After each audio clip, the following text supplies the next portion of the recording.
Guys,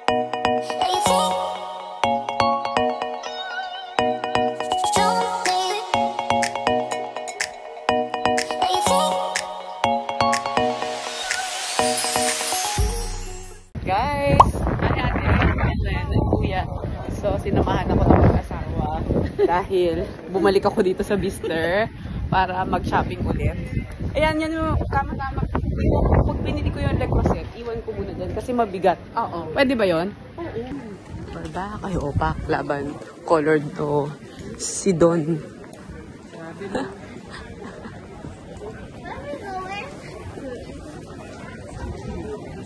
Wow, I found Gani. Oh, here. Let's go. Oh, yun. Yun yung malaking toad. Ang ganda. So na naman kami. Favorite here. Itsu with my ate and kuya. Ate, yung pagkain dun sa gitna, baka kainin ko. Oh, buhay ka pa. Oh, diba? Oh, ha? Lecroset. Okay, so, shopping galore tayo sa Bicester. Karl Lagerfeld, Amy, Hugo Boss, Wow. Annie, and YS, and Lecroset. Oh, Wow. O yan, pagkain natin yan. Let's go! A few moments later. Kaya pa ba ng Pilipinas? Yung mga shinaping namin. Okay, buhay ka pa. Sigip na sigip. Ito yung nagaganap dito ng mga babae. Hey! Asan na mga boys? Ayan. Ayan sila. Kagulo sila dito. Ang nagaganap. Oh, pak. Ang dami. Guys, every friends namin dito may padala. Si LT Express may padala din. Si Ate Helen meron din. Si Dara, Diyos ko Lord, ano ba yan? Thank you Lord. Such a blessing.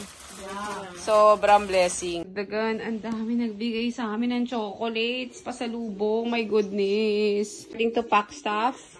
So, here you go. First layer pa lang to. Buhay ka pa ha. At ang dami nagbigay sa akin ng kandila, mga scented candles, mga box na shoes, yan.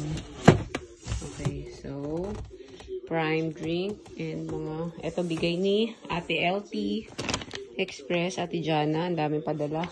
Mga padala nila Ate Christy, Mami Imelda, bigay ni Reset.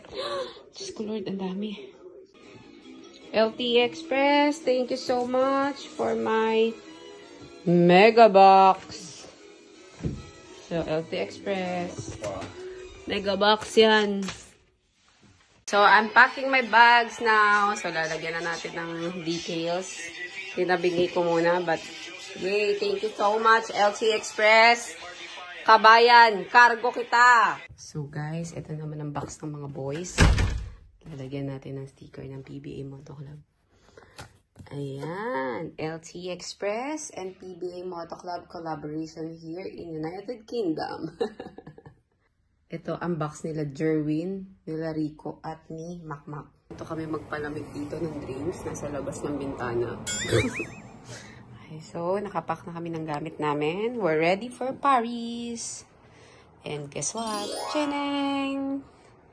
Ready! At ako lang ang gumawa lahat niya. Nakahiga lang po siya. Ayan po. Ang tinulong niya lang po yung pag-tape nito sa ibabaw.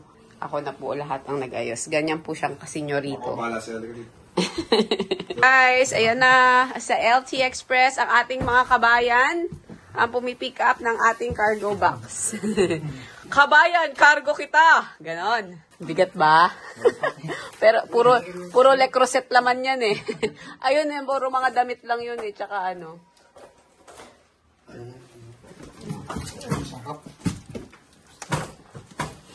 Ay, ganyan pala yan. Ang galing.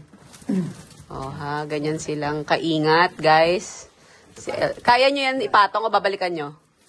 Babalikan nyo? Magaan po ba ito? Actually, magaang yun. Babalik na lang ako dali ko yung sa papel. Sige, please. Isi-secure pa naman daw pala ni Ate Jana yan eh. Galing ah. Kaya? Oh, galing, kaya. Po, sila ate, nagdala ng pagkain. Picnic mode kami sa kwarto. Oh, yan! Thank you ate, thank you kuya. Tikman nyo yung binibenta namin doon na bulalo. Ano to? Bulalo.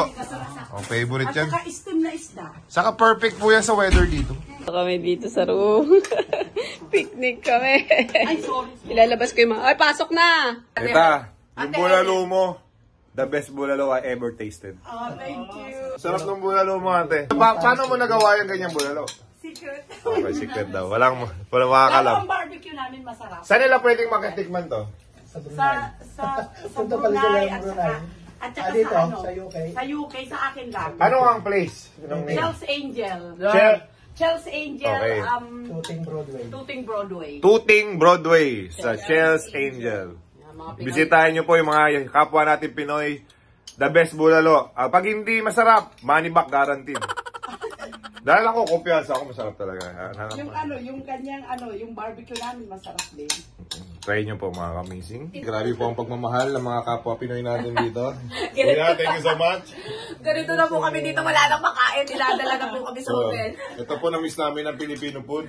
Bulalo. Yes. Ano yan, sibas? Sibas. Sibas. Steamed Sibas. Actually, request talaga namin to kasi naumay na kami sa mga food dito sa UK. So, sa amin namin Pinoy food and rice is life. Araw-araw baked beans sa kala. Araw-araw. Nagbago tayo. Sarap pa ng baked beans nung mga unang araw eh. Paggabi nag-Thai food naman tayo. So, Thai food kagabi ngayon, Bago tayo Filipino food. nagreklamo sila sa Pinoy food. Ay, iba yung beef bulalo nila dito dahil malambot yung beef sarap. nila. Na ano na nga. Ayan po, ang eksena. Erika. Picnic. Erika, ubusin muna natin to. Picnic sa hotel. Thank you ate, thank you kuya. You're welcome. Grabe, ang kapal ng face. Ate Melda, thank you so much. So, mga ka-amazing, thank you Ate Imelda. Ate Imelda, shout out to you. Thank you so much. You're amazing. Ate Imelda, you're amazing. At si Ate Helen, thank you so much for the food trip. Grabe, sarap. Naiiyak na ako, Ate Helen. Kuya, Thank you so much, Ate. naiiyak na ako. Naiiyak na ako, Ate Helen. Kuya, Ate Helen, naiiyak na ako, naiiyak na ako. Of course, meron tayong Kuya, bye-bye. Thank you. Bye-bye. Sige. Oh, manood kayo na Mario Go Forever pag na-release nyo ako ha. Thank you. panoorin namin. The best bulalo, sibas, and all. I love you guys. See you, see you, see you. See you in Manila, May. Dito tayo. So mga ka-amazing, grabe yung pagmamahal ng mga Filipino community. Pinupunta kami sa hotel namin. Last few nights, and here we are saying goodbye to our kababayans. Kanina. Init dito eh. Grabe. 4 degrees pero mga nakahubad. Okay, go. Laban pa kami. Laban. Kaya ba to?